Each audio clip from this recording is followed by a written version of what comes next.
اور آپ صلی اللہ علیہ وسلم نے فرمایا 3 آدمی ایسے ہیں جن کی طرف اللہ کبھی نظر اٹھا کے قیامت میں نہیں دیکھے گا اور نہ ان کے گناہوں کو معاف کرے گا اور ان کے لیے دردناک عذاب ہے۔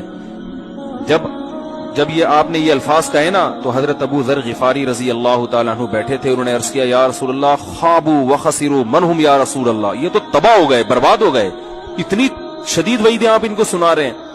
3 دفعہ آپ صلی اللہ علیہ وسلم نے اس کلام کو دہرایا ہے، تو آپ نے فرمایا المنان، ایک وہ شخص جو احسان کر کے جتلاتا ہے، ہر ایک کو بتاتا رہتا ہے یہ میں نے، وہ اس کو ذلیل کرتا ہے لوگوں کے سامنے۔ دوسرا والمسبل ازارہ، اپنے ازار یا شلوار کو ٹخنوں سے نیچے لٹکانے والا۔ اور تیسرا المنفق سلعتہ بالحلف الکاذب، جھوٹی قسم کے ذریعے اپنا مال بیچتا ہو۔